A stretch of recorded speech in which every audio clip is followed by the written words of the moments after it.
సోదరులారా, ఈరోజు కేంద్ర ప్రభుత్వం 29 కార్మిక చట్టాలను రద్దు చేసి కేవలం 4 లేబర్ కోడ్లుగా ప్రవేశపెట్టింది.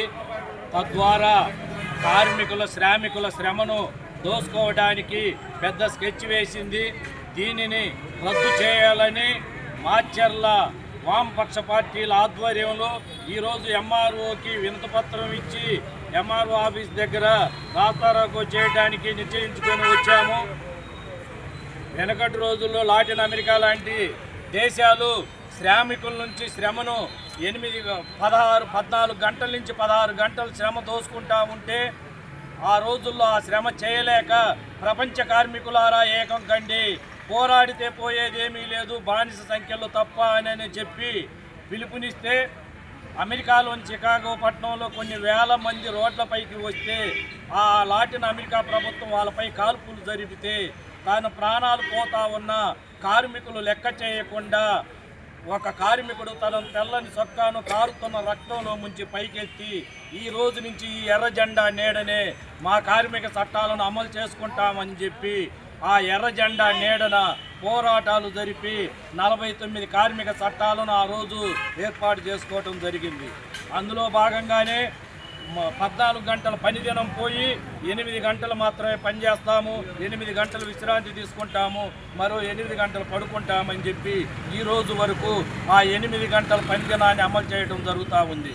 కాకపోతే ఇప్పుడు మళ్ళీ ఆ 8 గంటల పని దినాన్ని రద్దు చేసి 4 లేబర్ కోడ్లు తీసుకొచ్చి మళ్ళీ 12 గంటల పని దినాన్ని అమలు చేయటం కోసం ఈ కేంద్ర రాష్ట్ర ప్రభుత్వాలు చూస్తూ ఉన్నాయి.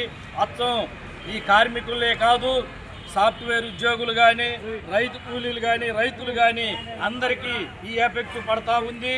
కాబట్టి ఈ 4 లేబర్ కోడ్లను రద్దు చేయాలి. మీరు చూస్తానే ఉన్నారు, సమాన పనికి సమాన వేతనం 21,000 ఇవ్వాలని చెప్పి, అలాగే టెంపరీ ఉద్యోగులను పర్మనెంట్ చేయాలని చెప్పి కోర్టులు చెప్తా ఉన్నా కానీ వీళ్ళు అవి అమలు చేయడం లేదు. కరోనా టైంలో అందరూ ఇళ్లలోంచి బయటికి రావడానికి భయపడి ఒకే ఇంట్లో ఉన్న భార్యాభర్తలు పిల్లలు కూడా కలుసుకోవడానికి భయపడుతున్న తరుణంలో ఈ మున్సిపాలిటీ కార్మికులు బయటికి వచ్చి తన ప్రాణాలను ప్రాణంగా పెట్టి చెత్తను ఊడ్చి మన ఇల్లు శుభ్రం చేసి వీధులను శుభ్రం చేసి తన ప్రాణాలను కూడా లెక్క చేయకుండా ఆ 2-3 సంవత్సరాలు ఈ కార్మికులు ఎంతో శ్రమించారు.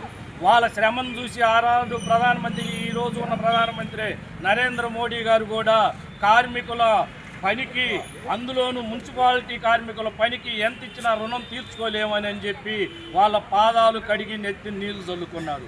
అదే ప్రధానమంత్రి వాళ్ళ 29 కార్మిక చట్టాలను రద్దు చేసి 8 గంటల నుంచి 12 గంటల పని దినాన్ని దోసుకోవడానికి వ్యతిరేకంగా ఈరోజు ఈ మాచర్ల పట్టణంలో ఈ ధర్నా కార్యక్రమం చేయడం జరిగింది. దీనికి ప్రతి ఒక్కళ్ళు మద్దతు ఇవ్వాలా. కులాలకి, మతాలకి, వర్గాలకి, పార్టీలకి సంబంధం లేదు. ప్రతి ఒక్క కార్మికుడు, శ్రామికుడు, ప్రతి ఒక్క ఉద్యోగస్తు, మన అన్న తమ్ముళ్ళు, మన పిల్లలు, వీళ్ళ కోసం మీరందరూ బయటకు వచ్చి మాతో సహకరించి ఈ ధర్నాలు విజయవంతం చేసి కేంద్ర రాష్ట్ర ప్రభుత్వాలు మెడలు వంచి 8 గంటల పనిదినాన్ని సాధించుకోవాలని ఈ సభాముఖంగా మీ అందరికీ తెలియజేస్తూ ఈ అవకాశం ఇచ్చిన మీ అందరికీ ధన్యవాదాలు తెలియజేసుకుంటున్నాను.